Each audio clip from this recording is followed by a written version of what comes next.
दुर्भाग्य विजेता लॉरेंस मान। सन 1958 में सर्दी का एक दिन था। सर्दी अपने पूरे यौवन पर थी। भारी बर्फबारी हो रही थी। अमेरिका के मिनेसोटा में एक किसान लॉरेंस मान अपने ट्रक पर बाजार से लौट रहा था। उसके पड़ोसी फ्रैंक रिडल के फार्म हाउस के आगे सड़क बर्फ से बुरी तरह ढक चुकी थी। गाड़ी को आगे बढ़ाना संभव नहीं था। इसलिए लॉरेंस ने अपना ट्रक पड़ोसी के गैरेज में ही छोड़ दिया और पैदल ही अपने फार्म की ओर चल पड़ा। उसका फार्म वहां से लगभग 1 मील दूर था। लॉरेंस को क्या पता था कि इस 1 मील की दूरी को वह अपने पांवों से जीवन भर पार नहीं कर पाएगा। लॉरेंस के मोटे ओवरकोट पर बर्फ रुई की तरह जमकर उसे भिगा रही थी। वो बुरी तरह कांप रहा था। उसके भारी भरकम शरीर के बोझ से पांव बर्फ में धंस रहे थे। रास्ते के किनारे उगे हुए चिनार के पेड़ तेज हवा और बर्फ की मार से अधमरे हो रहे थे। लॉरेंस ने अपने ओवरकोट के कॉलर उठाए और तेजी से कदम बढ़ाने लगा। उसी समय दाहिनी ओर से बहुत जोर से आवाज आई। इससे पहले कि वो संभल पाता, एक भारी चिनार का पेड़ टूटकर उस पर आ गिरा। लॉरेंस बेहोश होकर गिर पड़ा। 2 घंटे के बाद उसे होश आया तो उसने पाया कि उसके कमर से नीचे आधा शरीर 2 फीट बर्फ में दबा हुआ था। उसके पैरों को पेड़ के तने ने दबा रखा था। उसने अपने पड़ोसी को सहायता के लिए पुकारा, लेकिन दुर्भाग्य से वो भी उस दिन फार्म पर नहीं था। जानवर खरीदने के लिए बाजार गया हुआ था। पूरे 18 घंटे तक वो 0 से 20 डिग्री नीचे तापमान पर बर्फ के ऊपर असहाय पड़ा रहा। उसका सारा शरीर ठिठुरकर अकड़ गया था। जब उसका पड़ोसी बाजार से लौटा और अपने गैरेज में लॉरेंस का ट्रक खड़ा पाया तो उसने उसकी खोज की और उसे इस हालत में बेहोश पड़ा हुआ पाया। उसने तुरंत लॉरेंस को 75 मील दूरी पर सेंट पॉल शहर के अस्पताल में पहुंचाया। डॉक्टरों ने तुरंत ही उसका ऑपरेशन किया। डॉक्टरों ने अपनी पूरी कोशिश की, लेकिन फिर भी वे लॉरेंस के पैरों को नहीं बचा सके। उसके दोनों पैर अब बेकार हो चुके थे। वो अब न तो ट्रैक्टर चला सकता था और न ही ट्रक और न खेती के कोई औजार। 480 एकड़ के खेत, 100 गायें और 20,000 टर्की वाले फार्म को संभालने की क्षमता अब उसमें नहीं बची थी। जब वो होश में आया तो उसने डॉक्टरों से पूछा, मेरे पांव सही सलामत तो हैं?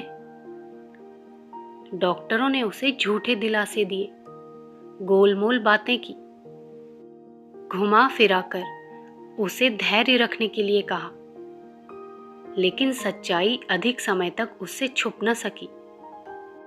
जीवन का ये भयानक सच उसके सामने आ गया था और तुम अपंग हो, ये कहकर मुस्कुरा रहा था। लॉरेंस की आंखों के आगे अंधेरा छा गया। जीवन के बीते हुए दिन उसकी आंखों के आगे दौड़ने लगे। सन 1953 में वो कोरिया के युद्ध से वापस लौटा था। तभी उसकी मुलाकात मैरी से हुई थी। मैरी के साथ विवाह करने के बाद दोनों ने एक सुनहरे भविष्य के सपने देखे थे। उन्होंने हिंकेली के पास एक वीरान पड़े हुए खेत को सस्ते दामों पर खरीद लिया और उसे आबाद करने के लिए दिन रात एक कर दिया था। उन्होंने अपने हाथों से इस बड़े फार्म की बाड़ बनाई, झाड़ियां साफ की, चारागाह की जंगली घास को साफ किया और उस वीरान जमीन को अपनी मेहनत से एक सुंदर फार्म में बदल दिया था। उन्होंने कभी ऐशो आराम से रहना नहीं चाहा। वे कभी सिनेमा देखने नहीं गए। वो फार्म ही उनका कर्म क्षेत्र था और वही उनका मनोरंजन भी था। दोनों अपनी मेहनत से खेत में सोना उगाते रहे और उनके सपने पूरे होते गए। उन्होंने एक बहुत अच्छा फार्म हाउस भी बना लिया, खेत आबाद कर लिए जिनमें वो बहुत अच्छा अन्न उगाते थे।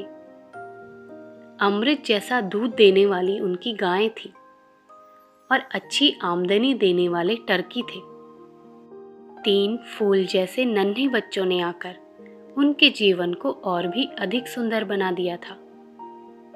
उन बच्चों को सुयोग्य, सुशील और सच्चा नागरिक बनाने का वे कर्तव्य निभा रहे थे। तिनका तिनका चुनकर अपना सुंदर घोंसला बनाने के लिए चिड़िया न जाने कितनी मेहनत, कितनी बुद्धि और कितनी कुशलता का उपयोग करती है। वैसे ही इन दोनों ने अपने इस सपनों के महल को सजाया और संवारा था। लेकिन आज वो सुंदर महल समय की एक निर्दयी ठोकर से टूटकर बिखर चुका था। लॉरेंस का आत्मविश्वास ये सब स्वीकार नहीं कर सका। दूसरे ही पल इन अंधकार के पलों में प्रकाश की किरणें झिलमिलाने लगी। उसका संकल्प जाग उठा, नहीं नहीं, मेरे सपनों को एक छोटी सी दुर्घटना तोड़कर नहीं रख सकती। मेरे 2 पांव ही तो गए हैं, बाकी सभी अंग तो पहले की तरह हैं। मैं इन बचे हुए अंगों से ही अपने सुंदर घोंसले को बिखरने से बचा लूंगा। लॉरेंस की पत्नी मैरी उसे विश्वास दिलाती, तुम अच्छे हो जाओ, हमारा फार्म वैसे ही चलेगा। तुम्हारी 2 टांगें ही तो गई हैं, मेरे ये 2 पैर भी तो तुम्हारे ही हैं। हम दोनों एक हैं, 2 अलग अलग नहीं। मैरी के इस प्रेम और इस विश्वास पर लॉरेंस खुश हो उठा। इसी दिन के लिए विवाह के बंधन को मनुष्य हंसते हंसते स्वीकार करता है। 3 महीने अस्पताल में रहने के बाद लॉरेंस को छुट्टी मिली। इतने समय तक मैरी ने फार्म को पहले की तरह चलाए रखा। लॉरेंस अस्पताल से ये संकल्प लेकर निकला था कि अपने पांवों की कमी वो अपने हाथों और अपने मस्तिष्क से पूरी करके रहेगा। घर आने के दूसरे ही दिन वो अपनी व्हीलचेयर को अपने ट्रैक्टर के पास ले गया। पैरों के बिना ये व्हीलचेयर ही उसके पैर थे। उसने मैरी से कहा कि उसे सहारा देकर ड्राइवर की सीट पर बिठा दे। मैरी ने पूछा, क्यों? लॉरेंस ने कहा, ऐसे ही बैठने का मन कर रहा है। मैरी ने उसे ड्राइवर की सीट पर बिठा दिया। सीट पर बैठते ही लॉरेंस ने इंजन स्टार्ट कर दिया। मैरी चिल्लाती रही, पर वो कब सुनने वाला था। उसने पैरों से संभाले जाने वाले ब्रेक को हाथों से संभालते हुए ट्रैक्टर चलाया। इस काम में उसे बहुत असुविधा हुई, यहाँ तक कि कई बार वो ट्रैक्टर से गिरते गिरते बचा। कमजोर और 3 महीने तक अस्पताल में रहे शरीर पर एकदम भार पड़ने से उसे फिर से अस्पताल जाना पड़ा। इस बार डॉक्टरों ने उसे पूरी हिदायत दी कि वो इस तरह के जोखिम भरे काम ना करे। उन्होंने तो यहाँ तक कहा कि वो अपने फार्म को बेच दे और सरकार से अपने लिए और अपने परिवार के लिए आर्थिक सहायता मांगे। लॉरेंस डॉक्टरों की बात सुनता रहा, लेकिन वो उनकी बात से सहमत नहीं था कि वो सफलतापूर्वक ट्रैक्टर आदि नहीं चला पाएगा। इसकी संभावना उस दिन के प्रयोग से ही सुनिश्चित हो गई थी। अब की बार अस्पताल से घर आने पर लॉरेंस ने पहले की तरह जल्दीबाजी नहीं की। उसने पहले अपने हाथों को व्यायाम के द्वारा इतना मजबूत बना लिया कि वे हाथ और पांव दोनों का काम कर सके। जब उसके हाथों की मांसपेशियां पूरी तरह बलवान हो गई तो वह फिर से ट्रैक्टर चलाने को तत्पर हो गया। घर वालों के मना करने पर भी वो नहीं माना। कुछ दिनों के अभ्यास से वो पूरी तरह ट्रैक्टर चलाने में सफल हो गया। ये उसकी बहुत बड़ी विजय थी। खुशी से भरकर लॉरेंस ने कहा, इस दुर्घटना ने मुझे और भी कुशल और समर्थ बना दिया है। पैरों के बेकार होने के बाद भी लॉरेंस अपने खेती के काम को पहले की ही तरह बहुत अच्छे से संभालने लगा। अपनी व्हील चेयर पर बैठकर वो सारे फार्म के कई कई चक्कर लगा लेता, खेती कर लेता था, पशुओं को संभाल लेता था। इसके लिए उसे अपने काम करने के तरीके में थोड़ा बदलाव जरूर करना पड़ा। वो पहले की तरह ट्रैक्टर, बुलडोजर आदि को खेत पर ठीक नहीं करता, बल्कि गैरेज से ही उन्हें पूरी तरह संभाल कर तेल भरकर ले जाता था। इन सभी कामों को अच्छी तरह से करने के लिए उसने कई नए नए यंत्र बनाए। खेतों में गेट की जगह पर कैटल ग्रिड लगा दिए, जिनसे गाड़ियां तो अंदर आ पाएं, लेकिन जानवर अंदर नहीं आ सकते थे। यही नहीं, पैरों से अपंग हो जाने के कारण उसने फार्म पर ऐसी कई मशीनें बनाई जिनसे कम मेहनत में अधिक काम लिया जा सके। इन यंत्रों का निर्माण होने से सिर्फ लॉरेंस को ही नहीं, बल्कि अमेरिका के अनेक किसानों को फायदा हुआ। लॉरेंस ने बर्फ को हटाने की जगह उसको पिघला कर पानी बना देने के लिए एक विशेष यंत्र का निर्माण किया। अपने फार्म में टर्कियों को खाना देने के लिए उसने एक ऐसा यंत्र बनाया जो हर हफ्ते 20,000 टर्की को 25 टन दाना अपने आप दे देता था। उसने ऐसी गाड़ियों का निर्माण भी किया जो अपने आप खाली हो जाती थी और अपने आप भर जाती थी। उसने अपने लिए बिजली के पहियों वाली व्हील चेयर बनाने की भी सोची थी, लेकिन बाद में उसने इस विचार को बदल दिया, क्योंकि उसे लगा ऐसा करने से उसके शक्तिशाली हाथ निष्क्रिय और कमजोर हो जाएंगे। लॉरेंस मान के आत्मविश्वास और अद्भुत साहस के सामने दुर्भाग्य भी पराजित हो गया। अपने खेती के काम में उसने बड़े बड़े रिकॉर्ड बनाए।